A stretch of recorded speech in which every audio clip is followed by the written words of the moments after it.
Mr. Curtis, would you please state your full name for the record? My name is Clinton Eugene Curtis, And where do you reside? Tallahassee, Florida. And what is your profession? I'm a computer programmer. Would you please speak into the microphone so the audience can hear your testimony? I'm a computer programmer. Mr. Curtis, are there programs that can be used to secretly fix elections? Yes, How do you know that to be the case? because in October of 2000, I wrote a prototype for President Congressman Tom Feeney at the company I work for in Oviedo, Florida, that did just that. And when you say did just that, it would rig an election? It would flip the vote 51-49 to whoever you wanted it to go to and whichever race you wanted to win. And would that program that you designed be something that elections officials that might be on county boards of elections could detect? They'd never see it. Mr. Would you answer that question once again? They would never see it. So how would such a program, a secret program that fixes the election, how could it be detected? You would have to view it either in the source code, or you'd have to have a receipt and then count the hard paper against the actual vote total. Other than that, you won't see it. All right, Mr. Curtis, if you had been asked, you or others with your professional expertise had been asked to design a protective program that would protect the Ohio elections from against such software to fix the election, could you have done so? If we've been asked to make a program that can fix the election, sure, anybody can do it. No, could you have designed a program or a procedure or a protocol that would have protected Ohio against this kind of rigging? No, you have to look at the source code. You have to get probably programmers from both or all parties to look at the source code and determine if there's anything in there that shouldn't be there. I mean, it's a simple program. You're adding 1 to a person's total. It's 100 lines of code tops. All right. Are you aware of whether there was any protective action in Ohio against this kind of vote rigging through software? I don't know. You don't know? I don't know. You were not asked to assist in the development of any protective system. Is that correct? No, I was not. In Europe, have you reviewed at all the election results in Ohio? No, I haven't. Okay. Given the availability of such vote rigging software and the testimony that has been given under oath of substantial statistical anomalies and gross differences between exit polling data and the actual tabulated results, do you have an opinion whether or not the Ohio election, presidential election, was hacked? Yes, I would say it was. I mean, if you have exit polling data that is significantly off from the vote, then it's probably hacked. And your testimony is under oath? Yes, sir. And the testimony you've given is true? Yes, sir. Thank you.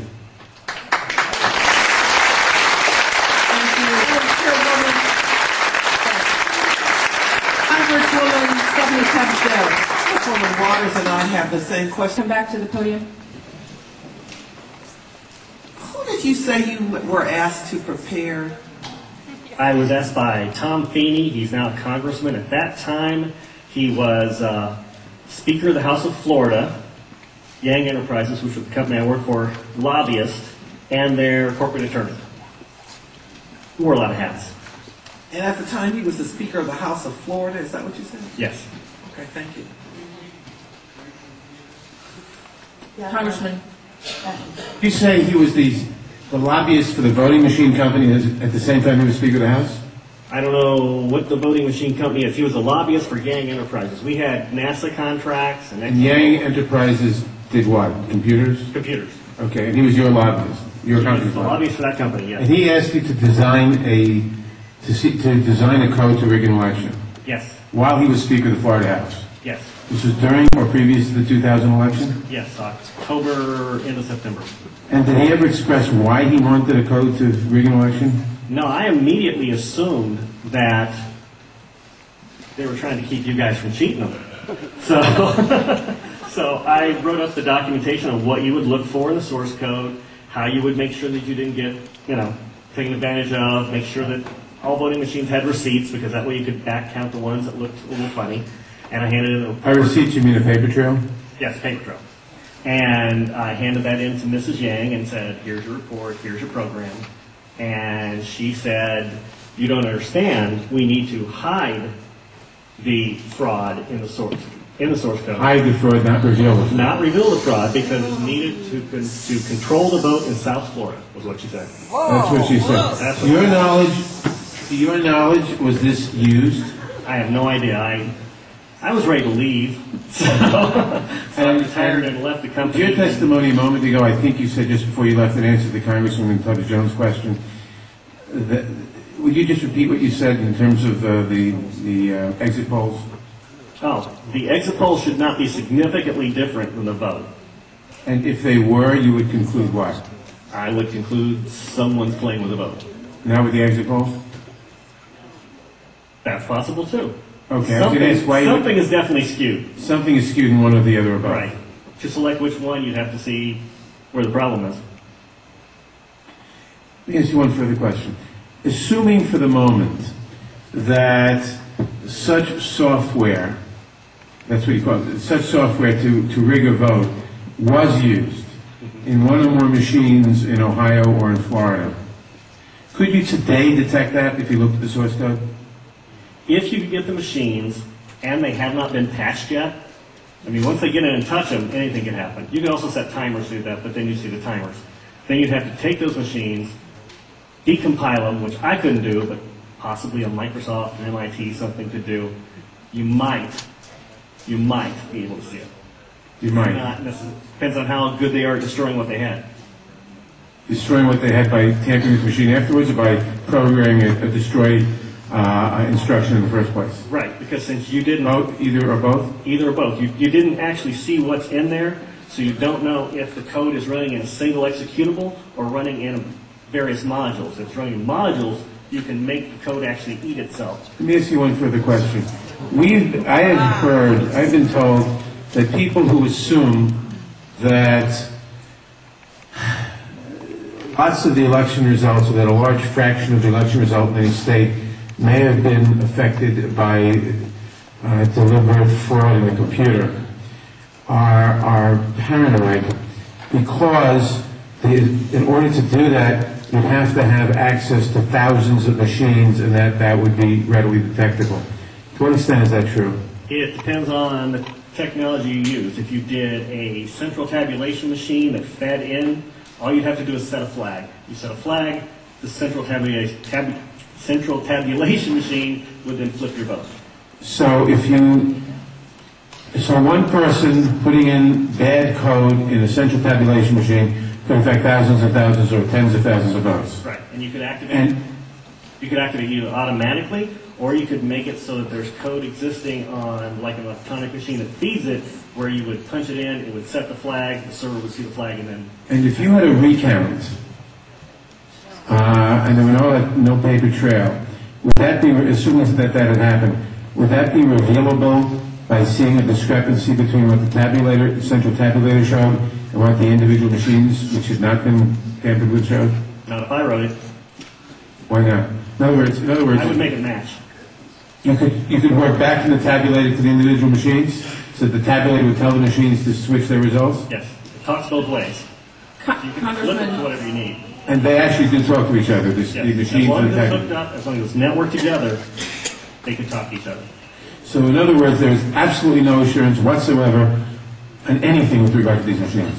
Absolutely none, unless you look at the source code and make sure it's safe before it goes in. Thank you very much. thank you, Congressman Mathers. I know that Congresswoman Waters has a question, and then Senator Miller, and then Congresswoman Stephanie Tubbs Jones. This will only take a moment if you would come back to the... I'm new at this. As you know, there has been a lot of discussion about, I think it was Diebold Company, their relationship to the president and the administration, and supposedly comments about helping to ensure that the president was reelected. In your world, in your environment, have you heard any of this kind of discussion? Do you know people who work for Diebold? Do you have any sense of any actions that may have been taken? I don't know anything about that at all. Thank you. Sorry. Senator Miller? Thank you, Madam Chair. Sir, I suspect people will attack you in terms of your credibility. Could you restate once again your credentials?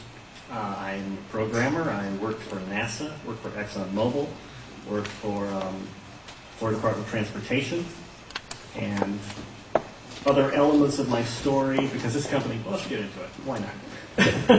This company also, they have NASA contracts, and they were basically downloading tons of information, I mean gigabytes worth, and handing them off to this little Chinese guy named Henry Nee, and it didn't seem right, and he was hacking things, and I wrote a program for DOT that allowed contractors to send their information into DOT, and he was kind of the quality assurance guy for software. He put a wiretapping module in the program that went out to the contractors so that it actually sent everything they sent back to Yang. So I reported all this, and just last March, I think, he was arrested for attempting to send anti-tank missile chips to the capital of Communist China. So, if that's correct, this is such a small thing. Of course, I think he only got a $100 fine. And no time. Thank you. Congresswoman Stephanie Tubbs Jones. Thank you. Thank you. We are now going to